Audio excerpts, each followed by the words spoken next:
Welcome everybody to the Latin Nerds Network. My name is Jose, and this is my review for Beast. We really made for the MMA fans out there. We got Daniel McPherson, Russell Crowe's in this one. Luke Hemsworth. This takes place in Australia. We got McPherson, who's was at the top of his game in the MMA world at some point, and eventually I think things came to a crashing halt. He got into a fight, was arrested, spent some time in prison, and came out. And now it's been 10 years, 11 years since he's actually had his last fight. And it's funny because they don't really show you any of this. They just kind of tell you that he was arrested and all that, which I find kind of odd. That'd be kind of a story point you want to emphasize. But neither here nor there. I guess it is what it is. Russell Crowe, who was at a time his trainer, who is now, as a result of what happened to him in the past, having a strange relationship. But now, look, McPherson now, he's out of the game. He's a fisherman trying to make ends meet. He's got his wife and a kid on the way.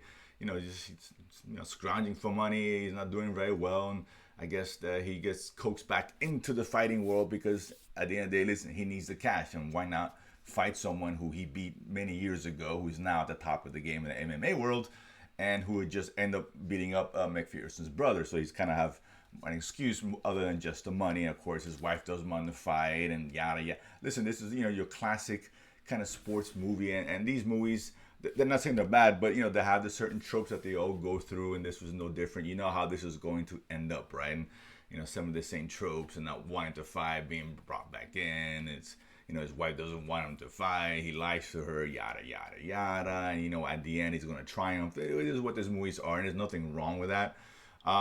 This even has the obligatory montage training scene with the set to music and all that. It has all those familiar things you see out of these kinds of films.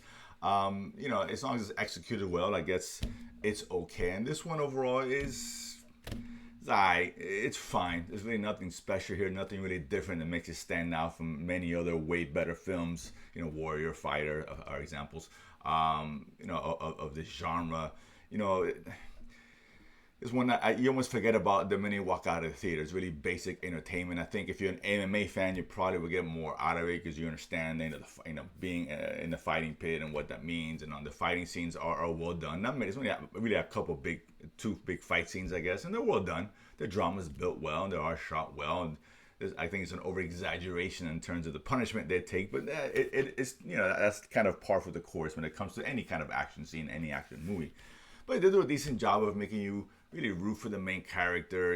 Russell Crowe, he's just kind of there. I don't think it's even necessary. And when he does come back, he's being trained by Russell Crowe's daughter, who's grown up, and she takes on the mantle, the business of training fighters. The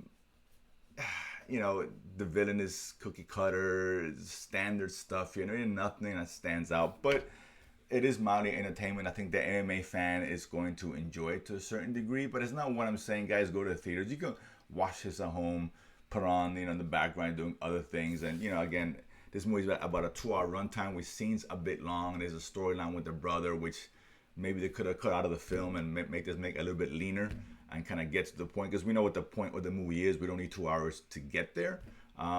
This isn't Rocky, obviously.